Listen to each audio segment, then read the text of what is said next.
welcome to our podcast. I'm Janae. I'm Michael. Baby, I have a question. Okay. Are you excited for June 22nd? Yes. And I'm even more excited for June 21st because that's when we're leaving. Yes. So what we also going to be doing, we're going to be recording this situation. So me and Janae, we're going to the Bahamas. So we're going to cruise. So we're going from Miami, the port of Miami, to the Bahamas. We'll be on the boat for 4 days? 4, yeah. Yeah, 3 or 4 days, yeah. basically 4 days. So what are you excited about? Well, first, I am excited to travel with you again. Mm-hmm. You know, we already did our first, big trip. We've done a couple small ones. This one, we're going to be in the freaking Bahamas on a boat. It's our first cruise together, so I think I'm really excited just to have those first experiences together. I think that's something that I had expressed to you is very important to me. Just, having us both do the same, something for the first time together. Mm-hmm. So that's something I'm excited for. I'm excited for us to be able to just unplug. And even though we're going to be recording, we're not going to be editing and doing all that stuff while we're there. So we're just going to be able to really spend some intimate time together, relax, get some sun, get drunk, do some other stuff. But yeah, I'm just excited to spend some carefree time with you.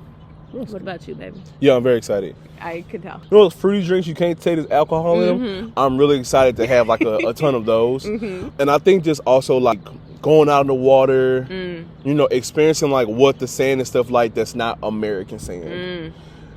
Even just seeing what the Bahamas pictures, living in the moment. On top, we got a great view. We got a balcony. Yeah. So if everything is paid for already. So we eat 3 or 4 times a day. That's not including when we get off the boat to go on the sand and stuff. We get free food, free drinks. So it's kind of it's just amazing time. And then on top of that, I get to do all these amazing things with you, which is great. So I'm really excited. And then also I'm really excited. I probably said it, but more in depth to record the process. Yeah. To show our futures. This is what we did, when we first got together. These are things to establish that dynamic situation, to try to see how everything's going to be. And I ain't never been on a cruise, so this is great for us to be on a cruise together. Yeah. My bad, y'all. We in the park, and these pigeons is really, if you from New York, you know what the pigeons is like.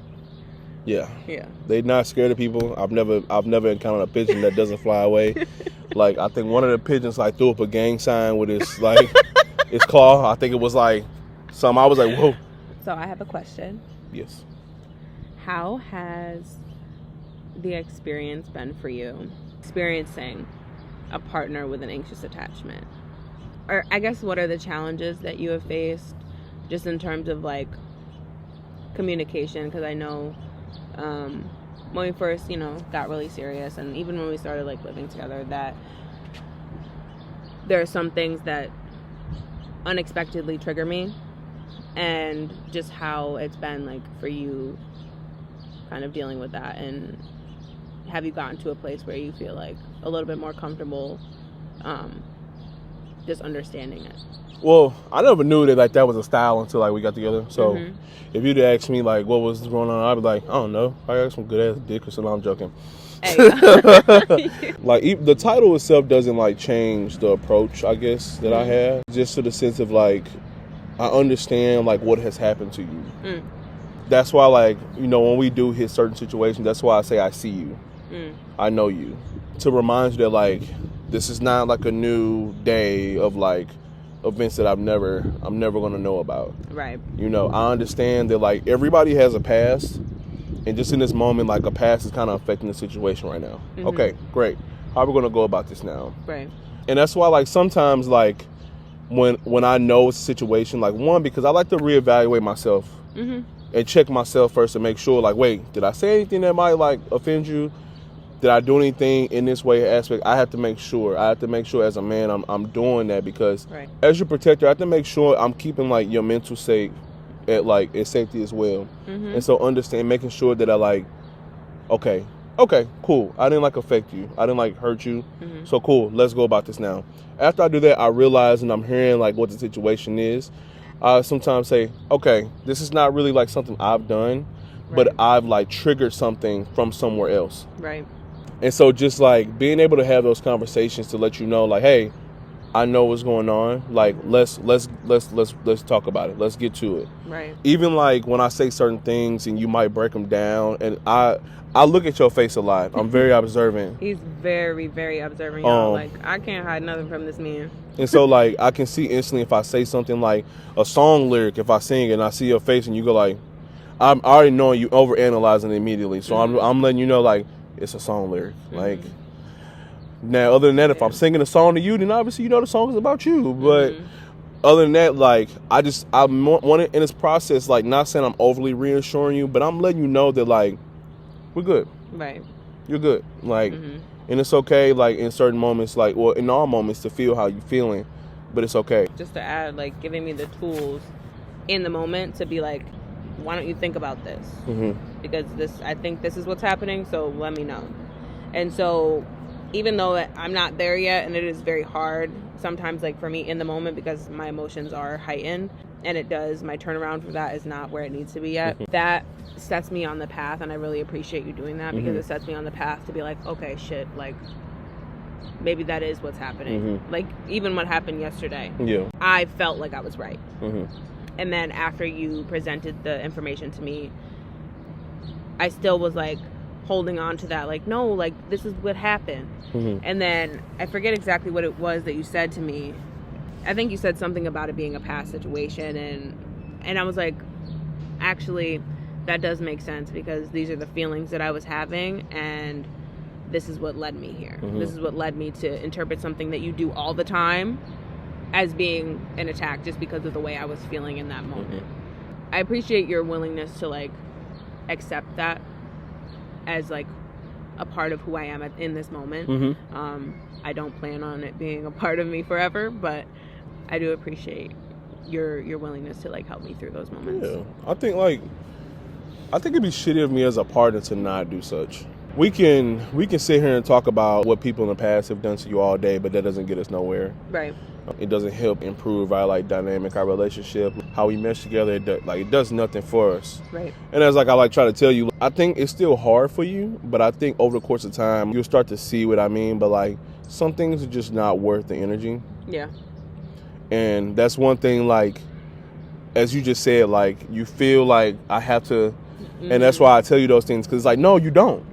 Yeah. You actually don't have to hold on to that negative vibe or whatever. You don't. Yeah. You know, and so that's one thing I definitely want to just reiterate to people out there in the world. Like, if you're going through these past traumas, but you're with somebody that's extremely healthy, and you're trying to, like, I feel like this, like, but you know this is attached to something that's been negatively impacting you in the past, let go of it. Now, what I'm saying is easier than done, like, way easier. But it's something you have to practice over time, in which I tell Janae, like, in order to make progress, you have to take a step every day. And don't get me wrong, like, as we all know with, like, how life is, like, you go take 3 steps up, but you might get knocked down like 5 or 6. Right. And it's okay. It's just that you're still going. Yeah, that's all that matters, because, like, it'd be different if like, in certain situations, if when you didn't go in the room, when you go in the room, like, that's really, like, reassuring to, like, how hard you want this relationship to work, like, how much you want this relationship to work, and not saying it all like you don't need it, you're not trying to force it, but you understand it's something that you want, and because it's like, my mom always says, grown folk will do what they want to do, which means if you want this to work, you go put forth the effort to make it work. Yeah. And so with that being said, like, you go in there, you do what you got to do, and I let you do what you got to do. Like, sometimes, like, we forget about our what we learn in therapy. You know, like, they told you, like, work on your breathing and this and that, and that's what you've been doing consistently. And so, yeah, it makes the process a lot easier. As far as going back to like the question originally, right? It makes it a lot easier. Now, I'm not gonna sit here and say every single day I'm on this, like, high horse positive note, and I'll let you know, like, hey, right now this is kind of frustrating. Right. And the reason why I guess sometimes it's frustrating, because I guess I come from a place of, like, when it comes to, like, the intrusive thoughts, like, I understand those come from, like, past events. And so I guess the frustrated part is, and I'm still working through it, it's where those thoughts are attached to somebody else and now you're placing on me. And so that's where it gets frustrating. It gets frustrating because, like I said, like, I'm not that nigga. Right. I'm this guy. I'm this man. Man. That's the only time it gets really frustrating, honestly. I guess other time when it kind of gets frustrating is when like I told you something like 5 times and it's like you trying to overanalyze it and it's like, no, it's just that. Like it's just that. Don't put an A-B column in it. It's just 1, 2, 3, 4. It ain't 1A, 1, 2. It's just it's just 1, 2, 3, 4. That's it. To that point, I do appreciate the fact that even though, you know, it can be frustrating, you still hold space for me in those moments to like allow me to have whatever thoughts I'm having or feelings that I'm having in terms of like overthinking. Not necessarily the intrusive thoughts, but overthinking, because that is like just kind of something that I've done and something that I'm working on, but something that I have not tackled at all. And also, oh dang, I was gonna say something else. Oh no, you got some light on this too. Yep, you got it. How long has that been there? I just noticed it. Y'all, I swear to God, if this has been in the whole video, they're not gonna be able to see it. You don't know that. I do know that. I can use CapCut and like put a white over it. See, I almost got him. I'm not giving you no kiss. So we have a TikTok account now, so make sure y'all follow those. Just make sure y'all comment and let us know like things y'all would like for us to talk about. Just us being a couple. Just like if y'all need those bits of information or just like another perspective about what's going on in life, we're more than willing to talk about it. So again, thank you all so much. All right, y'all. Thanks for tuning in. Make sure you like, comment, share, and subscribe. And if you don't already, turn your post notifications on. Stay tapped in with us. He's gonna love me. Baby, I got a question actually. Go ahead. What's your favorite position? My favorite position, definitely doggy style. Oh, I was talking about like work position.